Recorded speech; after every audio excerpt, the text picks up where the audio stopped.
Hey, you know what? It's a Mortgage great day. Man, dude, started on the trail. Now we're here. That's true. Started at the bottom. Now we're here. Still close to the bottom. But we're talking about marketing, education, activities, and tips. Yes, sir. For the mortgage industry. So today I have an awesome guest, hiking buddy, almost a snowboard buddy. Went to go snowboarding and missed him there, but we're at the same hill. We were at the same hill. But real quick, I want to give read props up to my buddy Tim. He's known as MortgageManfro. He is the driven owner of MortgageManfro Incorporated. He's a top 1% loan officer nationwide since 2007. Tim is obsessed with the client experience, diligently upholding his business mantra, give, guide, and educate. And as we mentioned, he's a snowboarding enthusiast and a fellow Mount Whitney summiter. Yes, sir. Tim blends his passion for the outdoors with his dedication to clients and partners. Thanks, bud. Glad you're here. Does anyone actually ever check the 1% thing? I feel like everyone's 1%. Well, it depends if that's a 1% success rate or if that's a 1% from a quality. I did a presentation at a real estate office one time, and they were like, how do we verify that you're actually 1%? I was like, you can't. You just have to take my word for it. Well, there are things like the Scotsman that have different branches. Yeah. Well, before we get into the meat of the show, people ask why do we call it mortgage meat, and there was I love barbecuing. I love eating steaks. And I said, well, if I'm going to do a podcast about the mortgage business, we got to bring food into it. So where's your favorite steakhouse? Let's see. Favorite steakhouse? Why am I blanking right now, dude? Let's go with Ruth. Actually, Ruth Chris. Let's go with Ruth Chris. Ruth Chris is a good one. You got to drive a little bit. So in our backyard. Yeah. So if you go to Ruth Chris, what cut? I'm a flank steak guy, believe it or not. Really? And what you don't know yet, I'm going to blow Keith's mind right now, is actually that I took a food sensitivity test, and I'm actually allergic to beef. So I'm glad you made the show. My whole entire life, I've ate beef. I actually only eat beef on occasion now, but I love it. So wow, yeah, that's the mortgage meat right there. Yeah, that is some serious meat. Now, how do you get it cooked then? Medium rare. Yeah. Oh, that's good. Yeah. The chef won't be mad. Yeah, exactly. My wife won't let me order it medium. I guess it offends them. So. Truth. All right. So over at Ruth Chris, what's your favorite sides? I'm like a mac and cheese guy. Or mac and cheese, French fries, actually, like this. Well, steak frites, dude. You know what I mean? That's like Houston's out past the bomb. Yeah. I think it's so funny though. As a kid, like macaroni and cheese was frowned upon. Now, lobster mac is amazing. Lobster mac goes in. Yeah, I love me some lobster mac. So. Yeah, good times. Well, I'll tell you what. The whole idea behind us getting together is just to share with others some of our experiences. Tell us a little bit. What got you into this industry? Well, 2007, I was about 4 or 5 years into being a brick mason working for the company that my dad owned in construction. And, did you lay the bricks behind you right now? Yeah, actually, this is some of my work. You guys think about it. But so I got into I was doing construction. I was getting beat up every day, digging trenches, and my good buddy Nick Abadessa, who was killing it then and is even on a whole nother level now, was like, hey, it's 2007. People are making tons of money doing mortgages. The guy that was a pizza driver is now making $15,000 a month, which was way more than I was making. And I'm like, cool, let's check it out. So I went and interviewed. They'd hired anyone and got into it. And then I think about 45 days after I got into the business, I walked into the office one day and the crash was beginning and people were freaking out and Implodimeter. I didn't know any difference. Yeah, they were all the companies were closing, the locks weren't being honored, but it was kind of a blessing in disguise because number one, if I was making that much money, I would have had like 2 Ferraris and like a boat and all that stuff. But I mean, I never even did a stated income loan, so I learned to do mortgages the correct qualifying way and grew from there. Nice. Well, let me tell you, if you were to talk to some of the LOs that are just getting started today, and we're coming out of a tough market today too, right? A lot of people, I've been doing this like 28 years, which is hard to believe because I look so young and handsome. But you do, yeah. Used to have hair. It used to not be gray. But, to someone who's just getting started today, or maybe they got started 6 months ago and they're, God, this is rough, right? What advice would you give someone who's new to the business?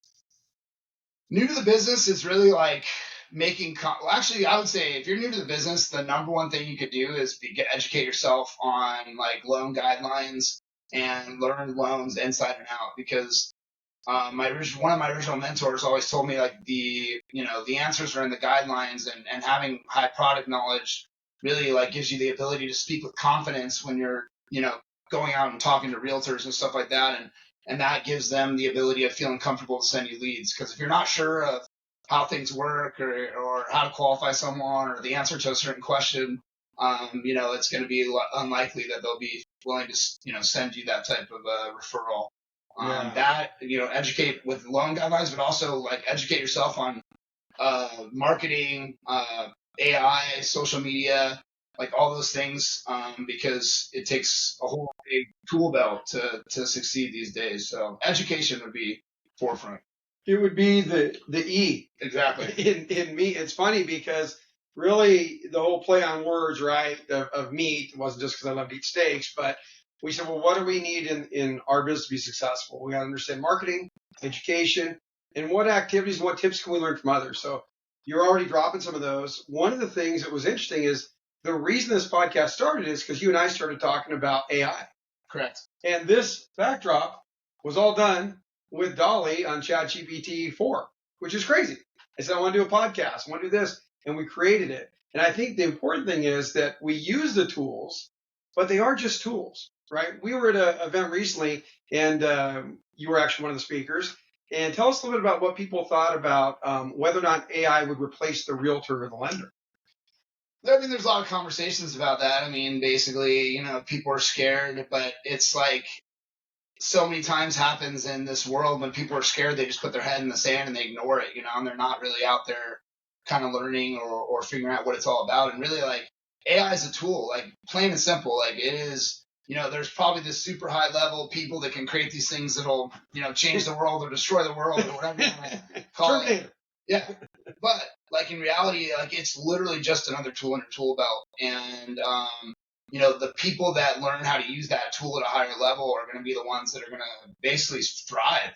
You can't compete with someone that's using AI if you're not using AI, like for doing the same type of tasks. It's literally impossible. So don't ignore it, embrace it and learn it and figure out how to incorporate it into your business, because I don't think that AI is going to replace, a realtor or a lender. I think that realtors or lenders that use AI will replace the ones that don't. Yeah, that was the quote actually from that lunch that I thought was so phenomenal. Even like what we're doing today, show notes, ideas, concepts we came up with. Yeah, I plug stuff into ChatGPT, but we have to have a dialogue. It still requires humans to do something with the information. Oh, I'm actually in the car. I'm on the robot. This is the Manfro show. It is not actually Tim. It is the robot formerly known. That's funny. But no, I think that we'll put some links at the bottom too. There's a couple tools that we're using for the podcast itself, which is called Riverside. We'll put a link, but basically it allows you to do the recordings like we're doing, and it will use AI to take out some of the dead spots in the airspace so that we'll sound more professional, hopefully. The ums and dudes, like, I might be saying quite a bit. Bro. And then we'll also, those of you that we'll see on the social media, please do follow Mortgage Meet on everything. And Tim, what do they follow you under? Mortgage_Manfro on Instagram and basically everything else. One of my goals this year is to achieve 100,000 followers on Instagram. So as many of you guys that can follow me, you will not be disappointed. I post Monday through Friday some great stuff. So I like the tips. I get them also in my DMs. So, and those people that know me probably realize I've been sharing some of them. What's the most popular one you did recently?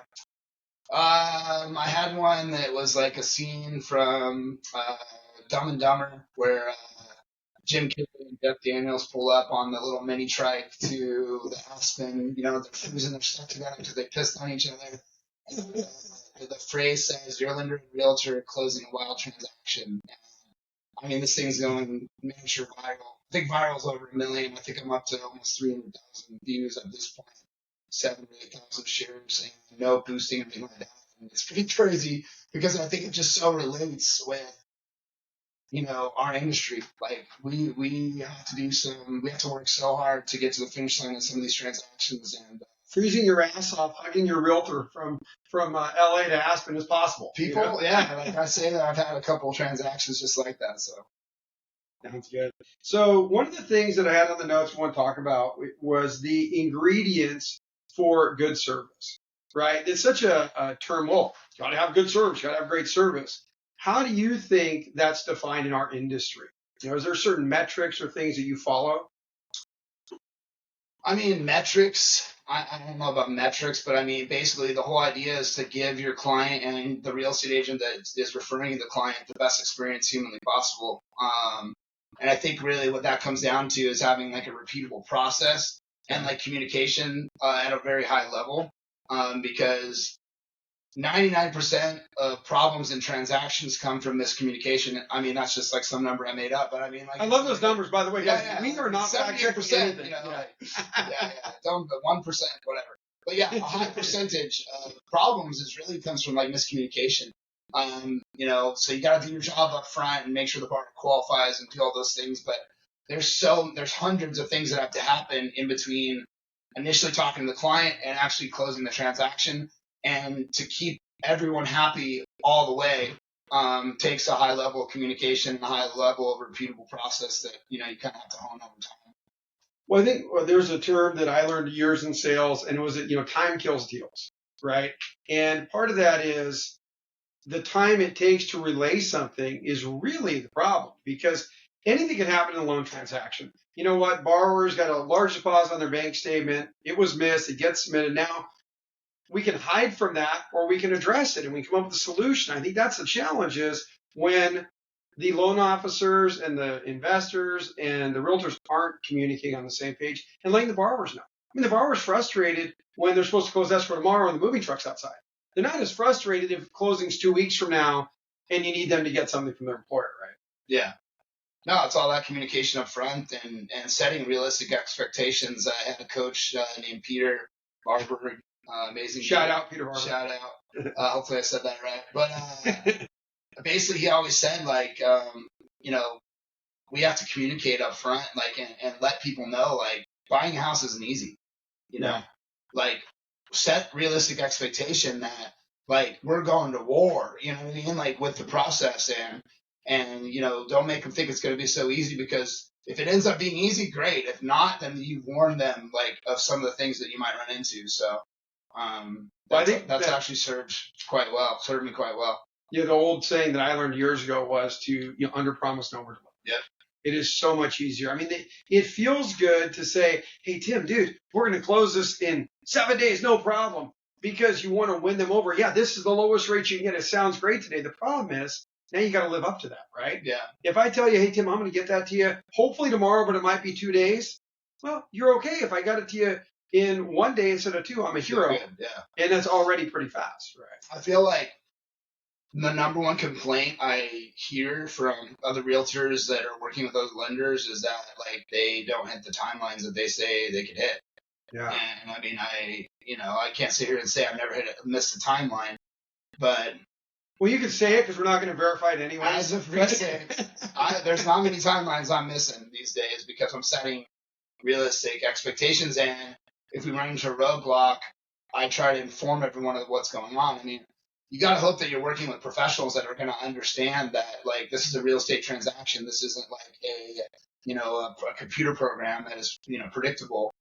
There's going to be stuff that comes up, and as long as those open lines of communication are happening, I mean, I haven't dealt with anyone yet that, tried to kill me. So, because things didn't work out exactly like we thought. That's the one thing I think that people get so scared of, right? In our line of work, it's like, man, I got bad news, right? And I've got to tell Tim about it. So I can wait to tell Tim and ruin my day, and it's going to frustrate me more and more. I can be like, hey, Tim, here's what's going on. Last I checked, I have never got my ass kicked by one of my partners by telling them bad news. They might be upset, people might get frustrated, but you deal with it and you come up with a plan, right? And the sooner the better. Yeah, because it just clouds your mind and keeps you from achieving other things. I mean, the long and short of it is, like, we're going to hope that you have more than one transaction going on, and when you have that black cloud over you of having to reveal this information and you're hiding it, or you're trying to figure out some way to, like, sugarcoat it or coming up with some elaborate lie, like, it takes away from all the other energy you have that, you need to put towards making sure other things are going right or coming up with a solution. I specifically remember a situation where I had a VA loan and basically somehow or another they missed the termite report being required, or verified, or there was something on the termite report. I don't even remember all the exact specifics of it. But basically, it was a new transaction, new realtor that referred me. Everything was going great. We're down to the closing, and I find out about this problem. And I literally try to come up with every way possible to not tell them this elaborate this, that, the other, calling VA, figuring this out, doing this research on these guidelines. And literally, I stressed out over this for 2 days. And then I finally broke the news to them in this long-winded email that was just ridiculous with all these little different things going on. And then the realtor's like, oh, no, I do VA loans all the time. Yeah, we have the clearance already. So there was 2 days. He already had it. Of wanting to jump off a bridge where they already had what I needed dialed in. And then I looked like a total moron because I wrote this. And I'm just I don't work with that realtor. I think that was our one and only deal. But, it helped me learn that, just shoot it straight, hit it straight on. And, a lot of times you'll be able to come up with a quick resolution. So especially working as a team. But, it's funny because you are a team, right? The realtors oftentimes are the front line. They meet with the borrowers, but they really can't, do too much. You shouldn't even really show houses in most people's opinions, which would be mine as well, until they've been pre-qualified to buy a house, right? They fall in love with a house that they can't afford. That's not going to go too well. Yeah. But there was the thing you mentioned about having this bad news to deliver to your realtor partner. I think it's a book, and I might have to look this up, but it was. We're not going to verify it anyways. Yeah, there you go. This is the non-verified podcast. Yes. Mortgage Meet. We won't verify anything you say. Mortgage Meet, we make it as we go. But the thing was, it's called Eat the Frog First. Mm-hmm. And it was the same. I believe it's a book. But the point was, if you got up today and you knew that at some point today, no matter what, you've got to eat a frog. You just got to eat a frog. Well, if I got to think about it all day long, and it's I got up at 5 today, man. Got up early, almost went to the gym, went back to sleep, but that doesn't matter. But now if I just grabbed that frog and ate it at 5:30 this morning, man, my day's solid. I got it out of the way, and I get going. Yeah. If I wait all day, man, 11:59, I'm going to have ruined my day, and I'm finally going to have to eat this frog. So you got to eat it anyways. You got to eat it anyway. So, we probably don't eat a frog, but it's a very good story. Hey, whatever it takes. But now, so speaking about great service, the couple of things that were notes that came up from other people was responsiveness and transparency, which I think we kind of touched on, right? How quickly are we getting information, good or bad, to the realtor partner and to the consumer? And then also the transparency. There is no, if we try to hide it, like you mentioned, it's going to show up anyways. So good stuff. All right, so then we want to talk a little bit about grilling with the greats, and we want to think about a story that where maybe you had a transaction recently that you were able to save, or something that came out of the blue, something unique, so that people have maybe a takeaway of a scenario they're working on. Well, I'm going to go to an old transaction that we talked about because I thought it was kind of an interesting one, and I can't think of anything that recently happened that's that interesting, but my original mentor said the answer is always in the guidelines, and I prided myself on knowing the guidelines better than the underwriters that were underwriting the loans. And I ran into a situation where there was a requirement of a verification of employment, and on the verification of employment, we all know there's a box that says probability of continued employment, and basically almost no employer wants to fill that out, saying that there's going to be overtime that is going to, or actually probability of continued overtime. Mm-hmm. Almost no one wants to fill that out saying that that's going to continue for sure because they don't know. Overtime is maybe not guaranteed. So we had a situation where it was a shorter period of time where they've been receiving the overtime, and the underwriters drew a line in the sand and said, unless they fill this out saying that it's yes, basically we can't do the loan. And I fought it. I did this, that, the other. They called VA, and they basically said it's not going to fly. We won't do the loan. So I stressed, I did what I do. I got in the guidelines and I started reading about overtime employment, all these different things. And I kept seeing this thing, this form 5827, whatever it was. We'll have to look it up. We're not going to verify it anyways. But it's a special form that they kept mentioning over and over again. And I'm basically looking at this thing and I'm like, what the heck's this freaking form? You know what I mean? They keep mentioning this form, and I couldn't, and by the way they were mentioned, I couldn't understand what it was. So I looked this form up, and it happens to be a VA-specific verification of employment. We were using the Fannie Mae regular one that you guys normally use for everything, and I basically pull this form, and I look at the form, and go freaking figure, there ain't no box that says probability of continued overtime or whatever, the yes or no box. So I send this to the lender that has been around for a million cajillion years. This was back when I worked for a mortgage bank. And they said, we've absolutely never seen this form or heard of this form before. We need to reach out to VA and see what they said. So they reached out to VA. VA said, yes, this is our verification of employment form. You can use it. So we ended up getting that filled out by the employer. There's no box for them to check saying probability of continued overtime. And we moved forward and closed the deal. Well, and that's something that's awesome too, because I always love to support our veterans. Love living in this country. As we know, freedom's not free. So thank you, veterans. Yeah. Thank you for your service, everyone.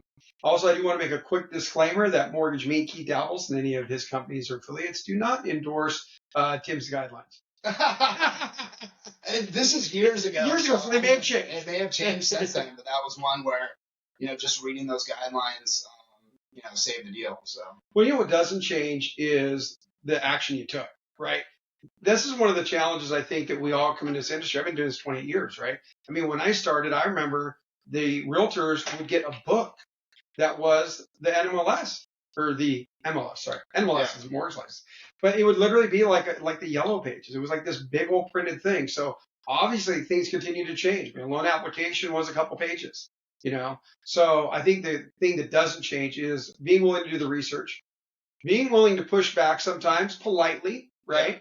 I think always politely. Yeah, I think that's the real trick is, you may not agree with an underwriter, but you don't want to tell them that they're stupid or they don't know anything, because you know what? Things change for them too, you know? And different companies sometimes have their own overlays. It could be a slight variance. That doesn't mean that underwriter is not knowledgeable. They may have worked for a place that has slightly different rules. So I would encourage everybody to politely challenge. If you feel that maybe something is right, investigate it. And I think you bring it to attention is come from a place of education and and respect. Curiosity and respect. And I mean, there's certain guidelines that are left up to the underwriter to be their discretion, and I sure as shit I'll tell you, their discretion is going to lean more towards you if you're nice to them. So I mean, absolutely. I can tell you how many times I've been in the wholesale side most of my career, and I could have a client would say, hey, your underwriter doesn't know this or that. Okay, well, they may feel that way. Then I can speak to the underwriter and say, hey, I saw this guideline or this change. And sometimes I go, oh, you know what? You're right. That did change just in January. So, but if you come and tell them hard and fast, oh, you don't know what you're doing. Yeah, guess what? They're not going to look at it right now. And they may not agree with you, even if they look at it in a day or two. So polite, courteous, respect. I think that's not just for the mortgage industry. I think that goes well for all industries in life. Yeah. So the other thing that we talked briefly on, but marinating in modern techniques. If you guys don't know, we did use ChatGPT to create some of these questions, and that's why they all have the stake themes, and it's kind of fun. But we talked about Riverside podcast software. What other software or technology are you using nowadays to help grow your business? I mean, I'm using a lot of AI, but on literally the simplest format. I'm using ChatGPT basically to create content or to create captions for social media or to basically hone ideas that I have into more pointed or shorter type of information. And then I'm also using Captions app, which is what I use to basically put all the captions on my videos. It also fixes my eyes if I'm not looking in the correct spot. It denoises it. I might need that when I'm looking over here at the screen. It's able to, it can't change your head direction, just your eyes.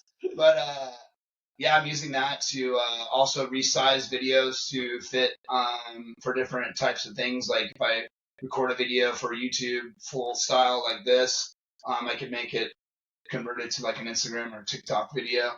So, I mean, I'm using it in a AI every day and in a big way, but not anything that's super, super high level. I think the challenge too for a lot of people is the fear of starting, right? This is our first full-length podcast, and we're nervous, wanting to be perfect. I'm sure we'll get some comments from the 3 people that see it about what we could do better. But the cool thing is we can take feedback. We can get better if we start. I was like not quite ready. Don't think this is ready, but we're like, hey, we're going to do it. We're going to film it, and we're going to take a chance, and we're going to learn. So for everybody that's watching, don't be afraid of Skynet. We are getting the Terminator AI at least in the ways we're using it, is very helpful. So get started, check out ChatGPT, and then reach out to experts in the field, people like Tim, that can share some ideas that they're using, and hopefully help grow your business. Anything besides, we talked social media. What platforms are you on? I'm on everything. I mean, I'm posting Monday through Friday on YouTube. Well, actually, I'm posting Monday through Friday on YouTube Shorts, Instagram, LinkedIn, Facebook, and then I'm posting twice a week on the full-length regular YouTube as well. I've got a series called Wednesday Wins in Real Estate, which is basically spreading positivity in the real estate industry, sharing recent wins that I've had myself or clients, basically letting people know, hey, like good things are happening out there in the world, in the real estate world and lending world. And then I do real estate dictionary or mortgage dictionary every Friday, where I cover like a longer form explanation of a mortgage term. And then in between, I'm posting fun stuff that people might want to share with their databases, information wise. Well, I'd like to copy some of what you do, but I noticed when I snowboard compared to how you snowboard, the backdrop will look a little different. I'm going like sideways, slow down the hill, and Tim's like flying over me. So, pretty impressive. I put some backdrop of stuff I do, snowboarding, hiking, and that's one of the things that I think draws people's eyes to it. And then so I have, basically any kind of interesting backdrop with, information about mortgages on top, just, usually 7 to 10 second videos.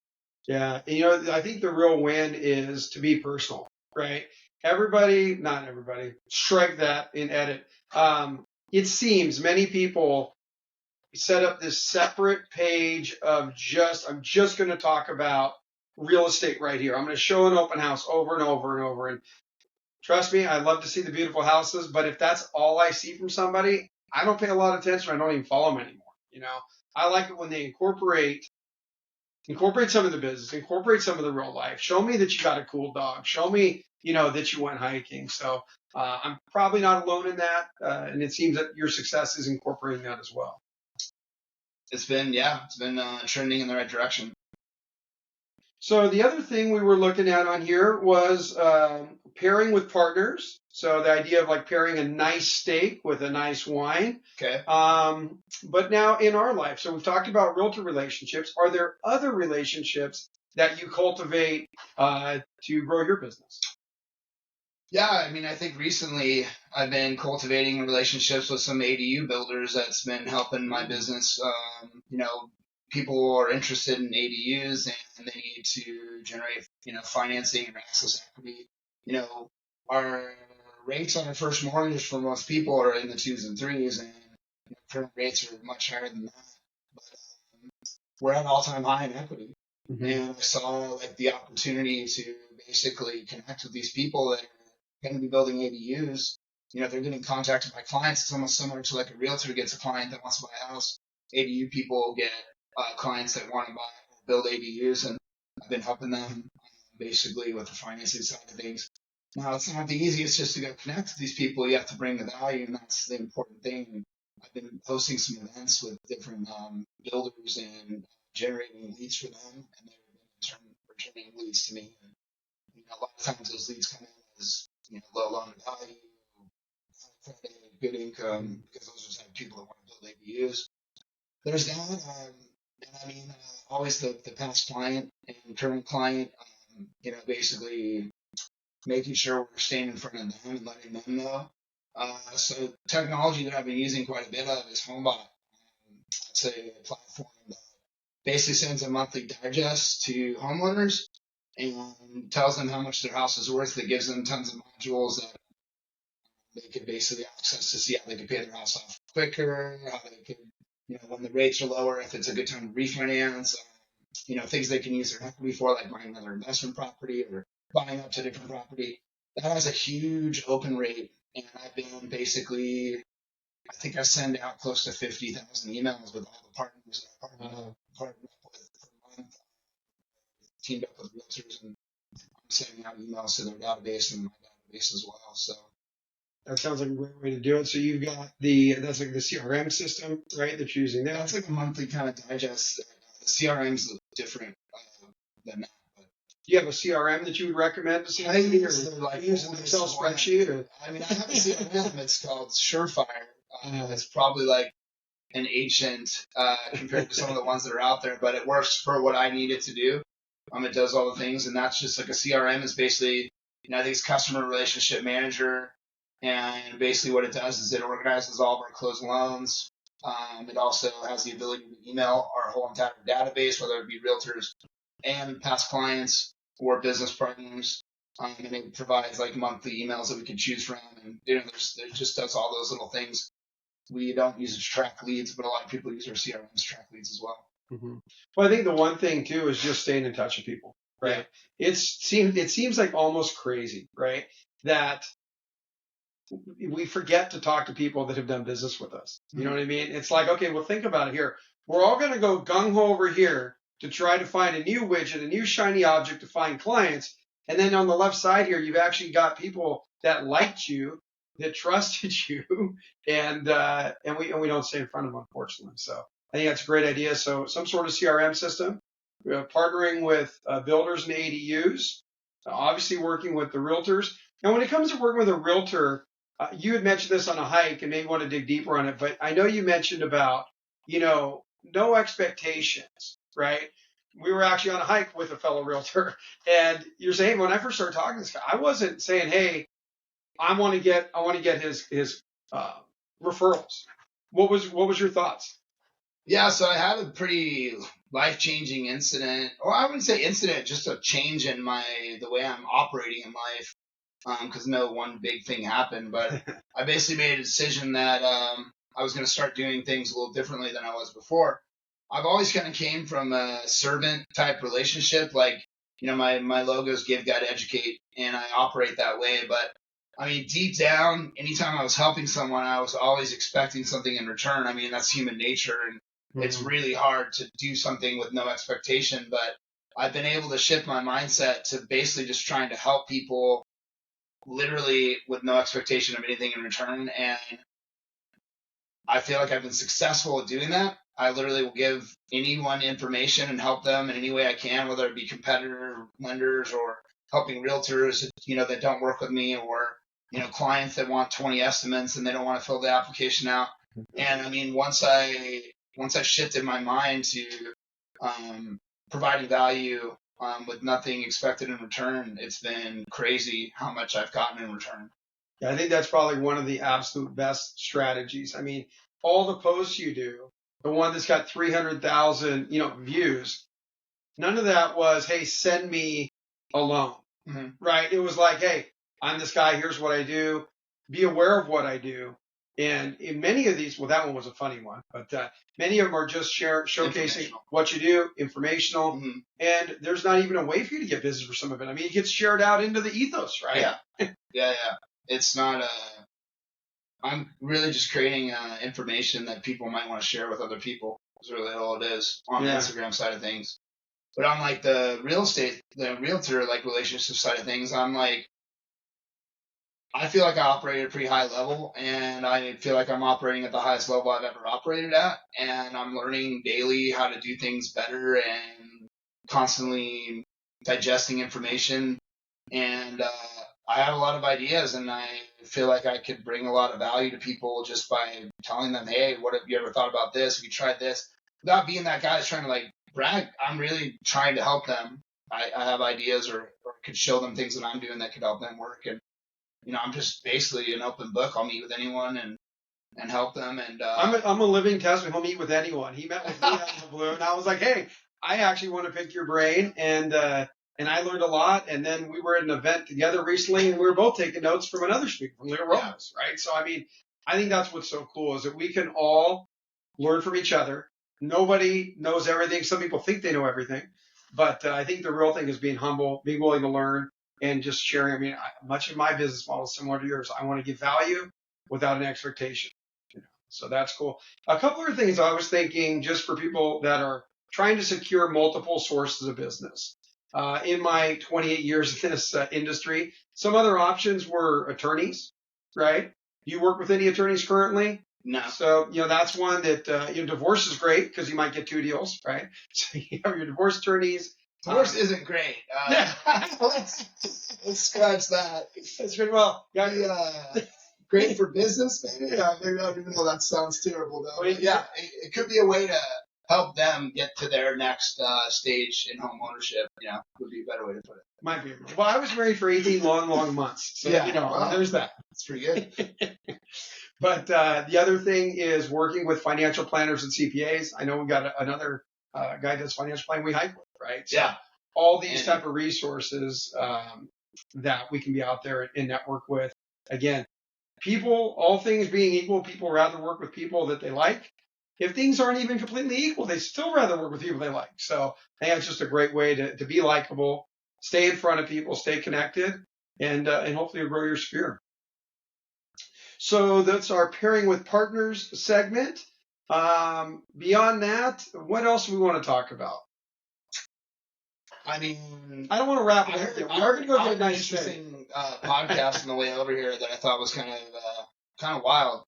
It was talking about, it was like on Housing Wire, and I don't know the people that were talking. It was sent to me by my friend Lori Alvarez, a realtor who shares a bunch of cool information with me. But they were talking about this very high level, $100 million a year loan officer that basically was saying that there's going to be just a ton of people washing out of the industry in loans because he had quantified that every single lead or every single transaction that he closed as a first-time home buyer, that lifetime was worth like $34,000 to him because he would do, he would have that loan. He would 3 years later, he would refinance them and so on and so forth. Sure. And he had quantified it out to like, that person, if they had a good experience would equal 34,000. And now, there's not those opportunities to, if someone bought a house that, within the last 5 years, like they probably refinanced and got a low rate and now they're not refinancing, they're not moving up, they're not doing this, they're not doing that. And, that we're seeing these loan officers that were so dependent on past client business referrals, leaving the industry or struggling. And I thought that was kind of an interesting take. This guy's production went from 100 million to 50 million, which is still a ton, but 50% down, and more, lower level loan officers are much lower than 50%. Sure. And I think they fell into the trap of getting comfortable, and not really focusing on creating that new business, that purchase business, which the people that win in lending are people that can focus and create purchase business because that's your sustainability. I mean, purchases are always going to happen. You're going to have not loan divorces, but you have divorces. Yeah. You have job transfers. People die. You have, unfortunately, right? You have all these things that will force some sort of changes in the purchase segment. Refis, hey, rates are good, I'm going to refi. Yeah. Maybe, when you have a certain amount of equity, they'll do some cash out. But, even with that, people may be doing a home equity line, right, instead of touching their first. So definitely that purchase model is the sustainable one, right, if you're going to do this for the long time. So I think a lot of focus should be put on creating those relationships that generate, repeat business from real estate agents or financial planners or whoever would be the ones. I mean, I think they said you would think in a perfect world that someone that wanted to buy a house would reach out to a lender first, but it just doesn't happen.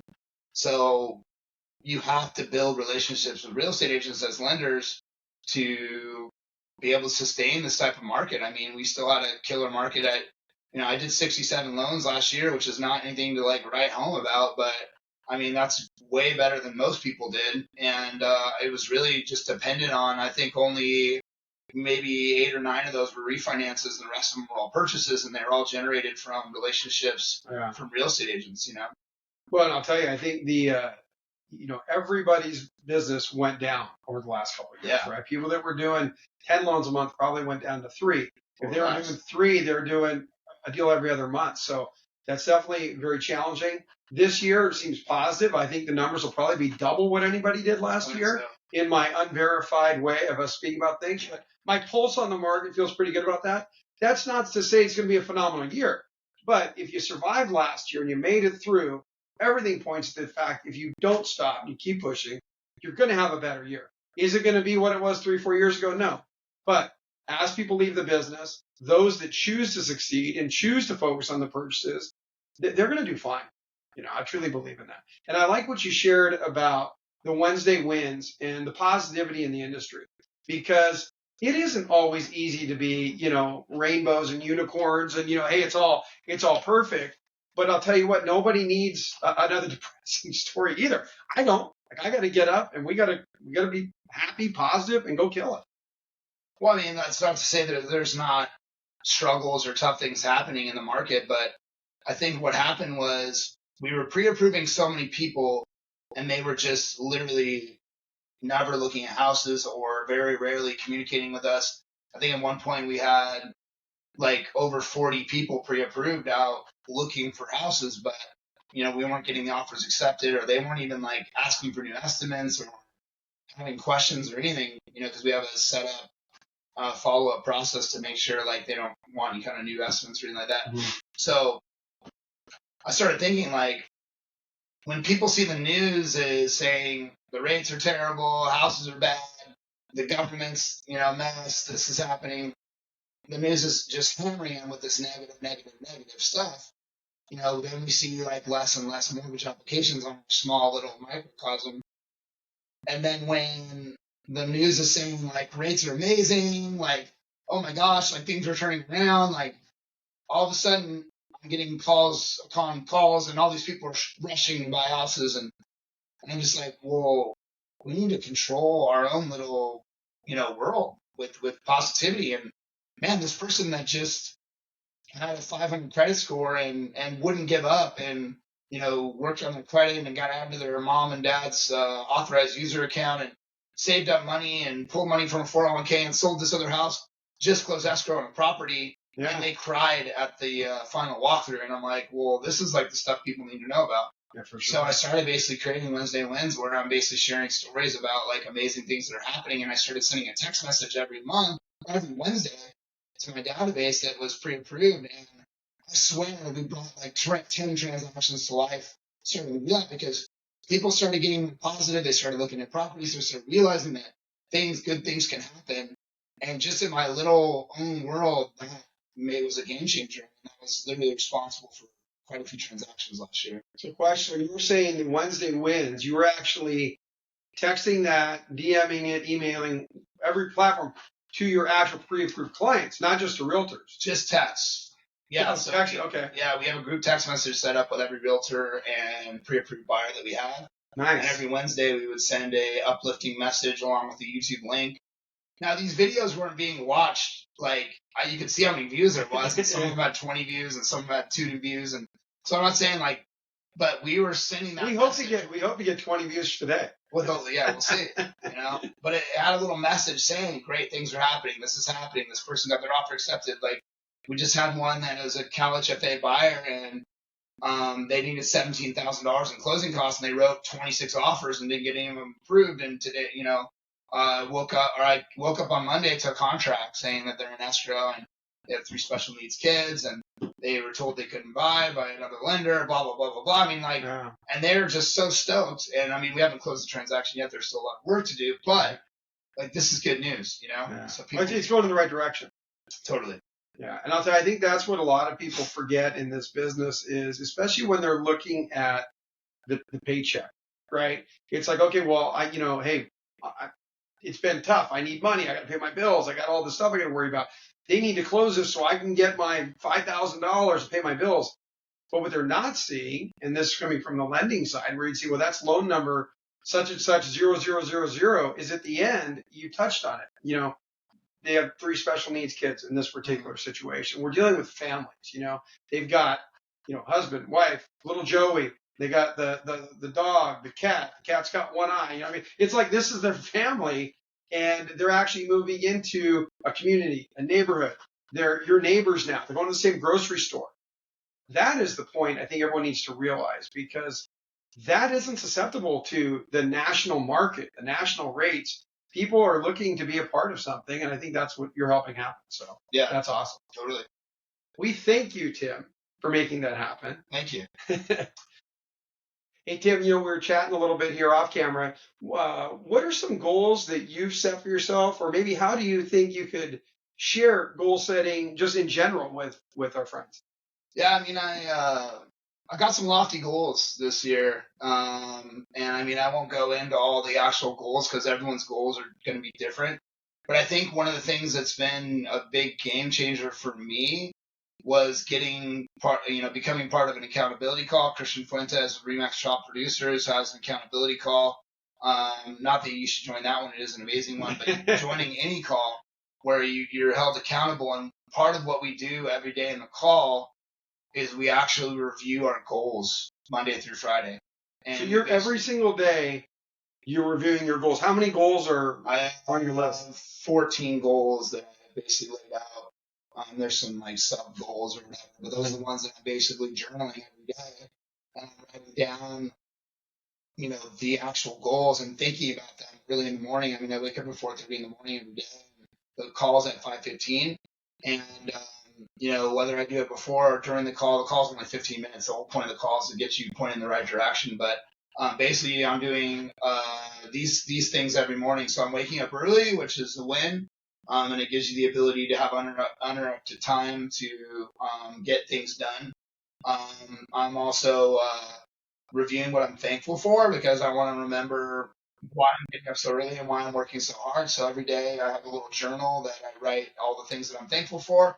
I always start with saying I'm thankful for Colleen, my wife, and then I write all kinds of other stuff. It could be I'm thankful for my cats. It could be I'm thankful for my past clients. It could be I'm thankful for this new transaction. I'm thankful for my motivation, whatever it may be. Whatever I'm thankful for. Gratitude. At this minute, I'm gonna write that and then I'm also, the next step is writing all my goals, and I write them down and I think about them as I go. After that, I'm going to meditate or, pray or meditate. I choose to meditate for 5 minutes. And what I do is I repeat one of those goals over and over again in my head for a minute each. 5 different goals. I'll kind of alternate them.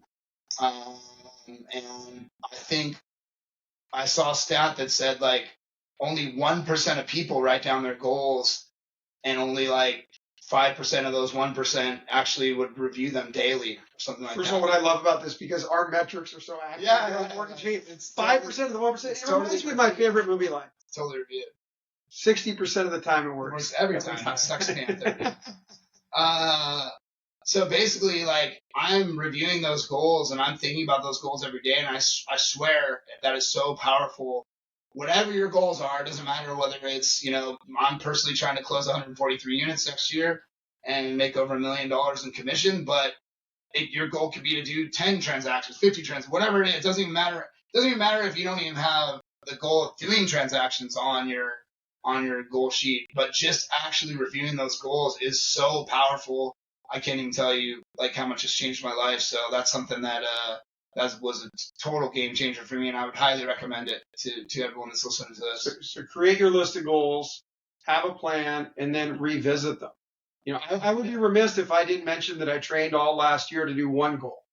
However, that one goal to me it was a fitness challenge, right? And I wanted to do an Ironman at 50 years old.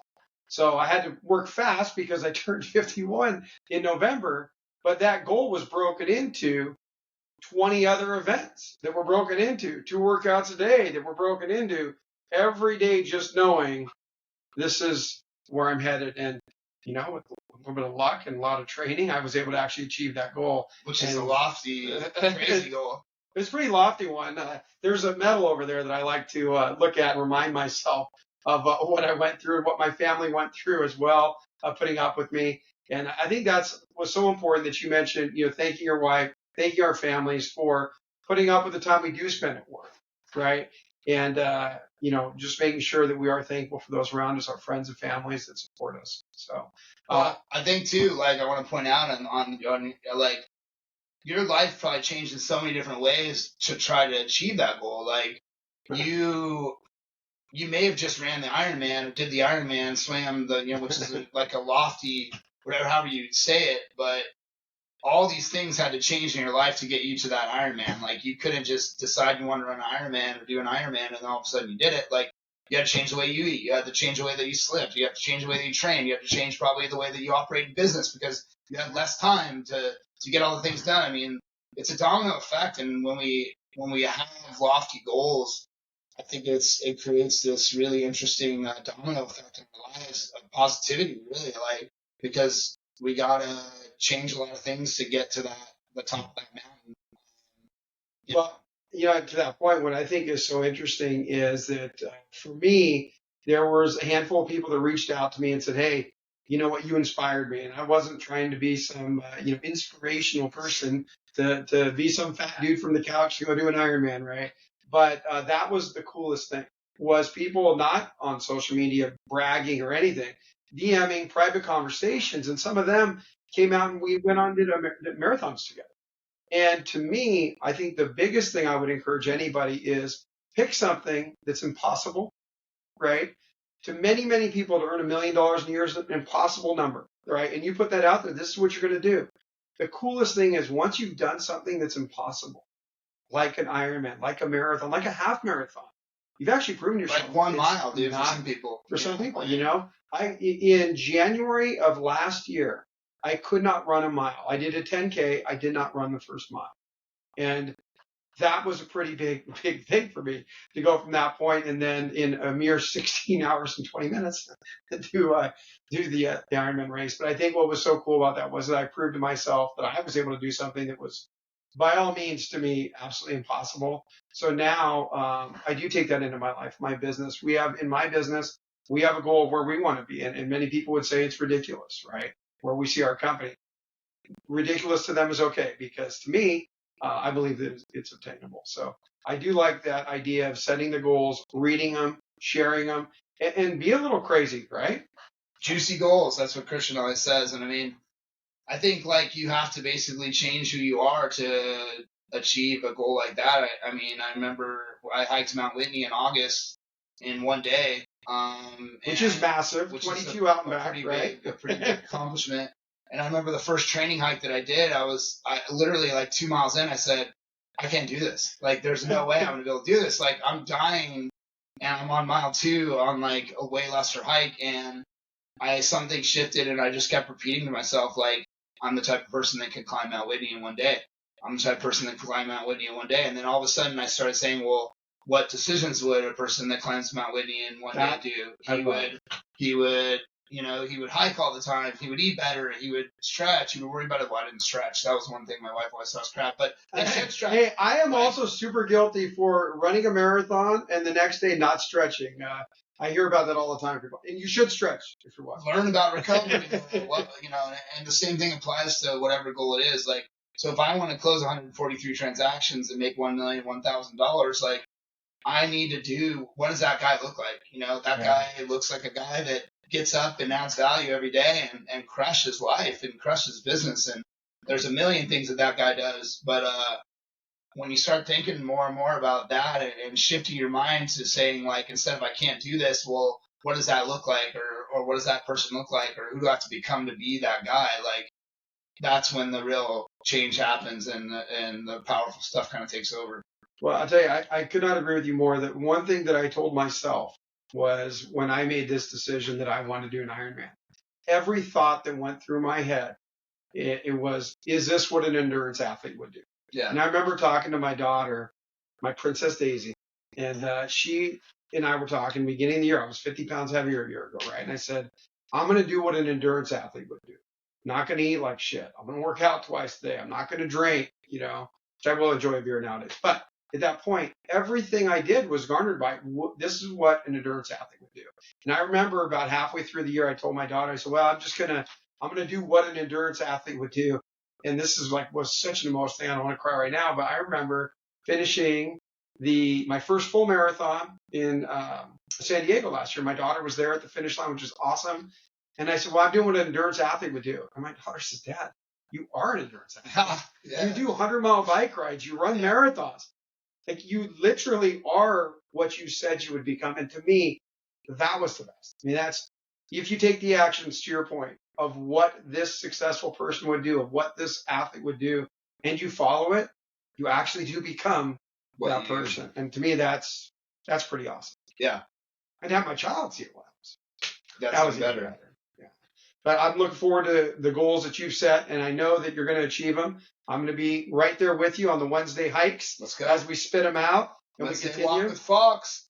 Wednesday Walk with Fox, shout out. Meet us at the Claremont Loop. Anybody who wants to join. 7 a.m. almost every Wednesday. Yeah.